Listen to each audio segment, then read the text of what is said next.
اعوذ باللہ من الشیطان الرجیم بسم اللہ الرحمن الرحیم الذی یذہب اللہ عنہم الرجس وطہرہم تطہیرا اللہم صل علی محمد وآل محمد۔ مومنین و مومنات اور سامعین کرام کی خدمت میں ہم ولایت علی علیہ السلام کے موضوع پہ ایک اور کڑی ملانے کے لیے حاضر خدمت ہوئے ہیں۔ ولایت علی ایک ایسا واجب فریضہ ہے کہ اس کے ادائیگی کے بغیر پیغمبروں کو، رسولوں کو نبوت بھی نہیں ملتی۔ کتاب خدا میں اللہ پاک ارشاد فرماتا ہے وَاسْأَلْ مَنْ أَرْسَلْنَا مِنْ قَبْلِكَ مِنْ رُسُلِنَا، اے پیغمبر آپ سے آنے والے پہلے انبیاء اور رسول جو ہیں ان سے پوچھئے کہ ان کو نبوت اور امامت اور رسالت جو ملی وہ کس شرط پہ ملی۔ تو پیغمبر نے جب پوچھا، کتاب تفسیر نیشاپوری اور کتاب عمدۃ البیان میں نقل ہے کہ جب پیغمبر نے پوچھا تو تمام انبیاء اور رسولوں نے بیک وقت یہ کہا کہ یا رسول اللہ آپ کی نبوت اور رسالت کا اقرار کیا، اللہ کی وحدانیت کا اقرار کیا، آخر میں جب آپ کے بھائی علی علیہ السلام کی امامت اور ولایت کے اقرار کیا تب ہم کو ولایت اور نبوت اور رسالت ملی۔ یاد رکھنا حضرت جو خضر علیہ السلام ہیں وہ ولی ہیں، وہ نبی نہیں ہیں، اس لیے میں نے ولایت کا لفظ استعمال کیا ہے۔ تو ان کو جو عہدے ملے ہیں وہ علی علیہ السلام کی ولایت کے اقرار کے بعد ملے ہیں۔ تو پتہ چلا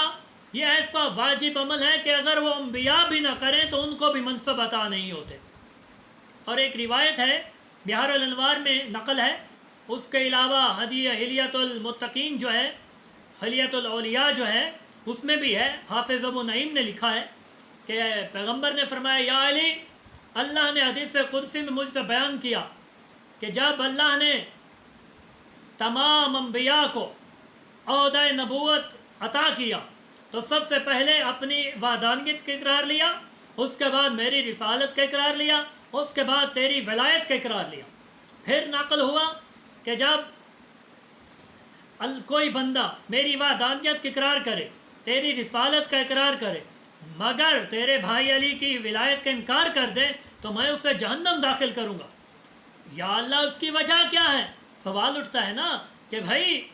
یا اللہ اس کی وجہ کیا ہے کہ تیری وحدانیت کا اقرار بھی کرتا ہے،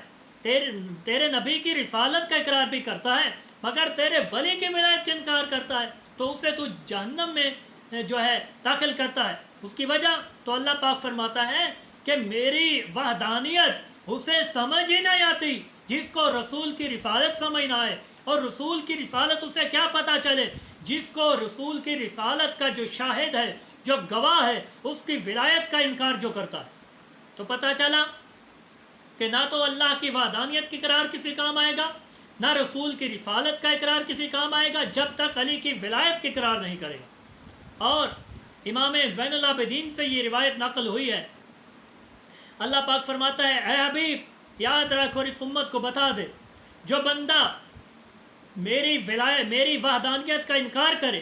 تیری رسالت کا انکار کرے، مگر وہ ولایت علی کے اقرار کر لے تو میں اسے جنت داخل کروں گا۔ اس کی وجہ کیا ہے؟ اس کی وجہ یہ ہے کہ جنت کا جو پیمانہ، جو میزان اللہ نے مقرر کیا ہے وہ اپنی وحدانیت اور رسول کی رسالت نہیں ہے، وہ علی علیہ السلام کی ولایت ہے، کیونکہ جب تک ولایت کو نہیں سمجھ پائے گا تب تک رسالت اور وحدانیت کو کیا سمجھے گا۔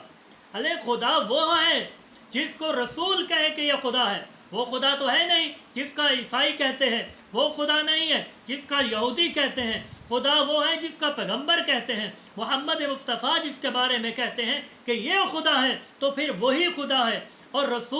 رسول اللہ کی رسالت کا گواہ جو ہے وہ علی ہے، وہ گواہی دیتا ہے اور دے کر کہتا ہے کہ یہ رسول ہے تو پھر وہ رسول ہے۔ اگر ایک لمحے کے لیے علی ابن ابی طالب گواہی سے انکار کر دیں کہ یہ رسول نہیں ہے تو پھر کیسے رسول ثابت ہوں گے؟ میدان مباہلہ اس کا گواہ ہے کہ رسول نے اپنے رسالت کے متعدد جو حوالے ریفرنس دیے عیسائیوں کو، مگر وہ نہیں مانے۔ لیکن جب علی علیہ السلام میدان مباہلہ میں اپنی بیوی اور بچوں کے ہمراہ آئے تو نصارہ نے بلا مبالغہ ہی، بلا مناظرہ ہی فوراً یہ بات مان لی کہ یا رسول اللہ ہم آپ کو رسول بھی مانتے ہیں، سچا بھی مانتے ہیں۔ تو یہ ایسا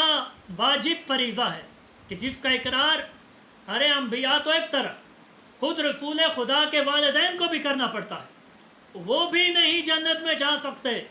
کتاب ہے بحار الانوار اور دوسری شیخ صدوق کی علل الشرائع، اس میں یہ روایت نقل ہوئی ہے کہ رسالت مآب نے علی کو ساتھ لیا، قبرستان میں پہنچے، پہلے والد کی قبر پر کہا السلام علیکہ یا ابی، میرے باپ میرا سلام ہو۔ اندر سے جناب عبداللہ باہر نکلے، سلام کا جواب دیا، فرمایا اے میرے باپ، کیا اس کی ولایت کا اقرار کیا ہے جو میرے ساتھ میرا بھائی ہے؟ کہا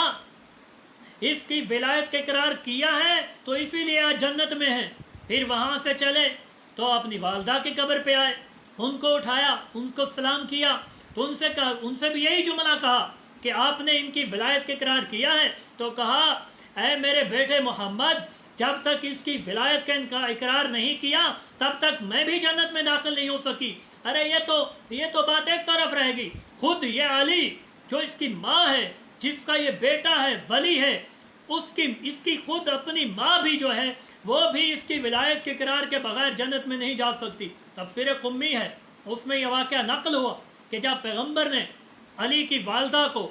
قبر میں دفن کیا، لحد میں اتارا، مٹی درست کی، قبر اسے اوپر سے درست کر دی، تو اوپر سے 3 مرتبہ ہاتھ رکھ کے کہا ابنوں کے ابنوں کے ابنوں کے۔ تو صحابہ نے جو ساتھ کھڑے تھے انہوں نے پوچھا کہ یا رسول اللہ، آپ نے یہ عمل پہلے تو کسی پر نہیں کیا، یہ صرف فاطمہ بنت اسد کے ساتھ کیوں؟ تو پیغمبر نے فرمایا کہ پہلے کسی کے ساتھ ایسا ہوا بھی نہیں ہے، یہ صرف میری ماں کے ساتھ ایسا ہوا۔ تو عرض کیا کہ یا رسول اللہ ایسا کیا ہو گیا؟ تو پیغمبر نے فرمایا کہ جب میری ماں سے فرشتوں نے اللہ کی وحدانیت کے بارے میں پوچھا تو اس نے گواہی دی، جب میری رسالت کے بارے میں پوچھا تو اس نے بتایا کہ میرا بیٹا محمد میرا نبی، جب اس سے پوچھا کہ تیرا ولی اور امام کون، تو ایک لمحے کے لیے میری والدہ محترمہ خاموش ہو گئی کہ میرا بیٹا میرا کیسے امام ہو سکتا ہے۔ تو میں نے 3 مرتبہ اپنی والدہ کے بدلے میں یہ جواب فرشتوں کو دیا کہ اس کا بیٹا ہی اس کا امام ہے، اس کا بیٹا ہی اس کا امام ہے، اس کا بیٹا ہی، اور والدہ سے مخاطب ہو کر کہا کہ اماں جان، آپ کا بیٹا ہی آپ کا ولی اور امام ہے۔ تو پتہ چلا جس کی ماں اس کے اقرار کے بغیر، اس کی ولایت کی گواہی دیے بغیر قبر میں جنت میں نہیں جا سکتی، تو اس کی ولایت کے اقرار کے بغیر تمہاری اور میری کیسے چل سکتی ہے؟ فما علینا الا البلاغ المبین۔